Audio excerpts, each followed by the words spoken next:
រៀបសួរពុកម៉ែបងប្អូនថ្ងៃនេះខ្ញុំប្រាប់ឆ្នាំលាបតបៅទឹកនំផ្អែមនេះយើងដកដើមបារុយមកយើងដកឲ្យយើងលាងរឹសវាស្អាតរឹសកំថាដើមឲ្យតែមានដីយើងលាងឲ្យស្អាតហើយយើងបុកហើយ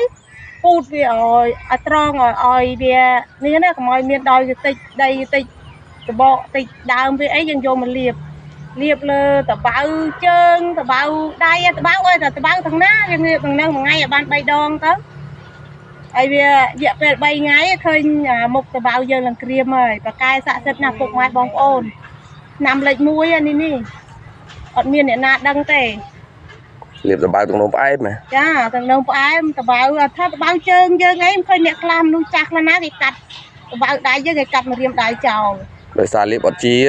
អត់ទេមិនទេមិនលាបអត់ជាមកវាផឹកឆ្នាំអត់ត្រូវរੂឆ្នាំណាលាបអត់ត្រូវឥឡូវនេះមានដើមបារុយនេះត្រូវ100%មកពុកម៉ែបងប្អូនសុំមើលច្បាស់មកមើលច្បាស់នេះដើមគេផ្កាគេនេះតាមស្លឹកមើលបកយកទាំងរឹសទាំងអីចឹងណាទាំងរឹសទាំងអីហ្នឹងលាងទៅស្អាតមកយើងបុកហើយយើងត្រងហើយយើងលាបទៅតបៅជើងក៏ដោយតបៅដៃដែរយើងលាបមួយថ្ងៃឲ្យបាន3ដងអីនឹងជាហើយពុកម៉ែបងប្អូននេះជា100%បាទ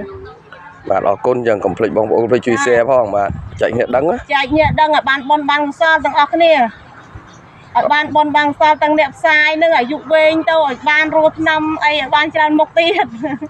ផ្សាយឲ្យពុកម៉ែបងប្អូនចេះ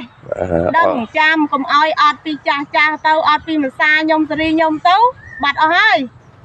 មានអ្នកណាលេងដឹងលេងស្គាល់ទៀតហើយឆ្នាំទឹកនោមផ្អែមឆ្នាំលាបតបៅទឹកនោមផ្អែម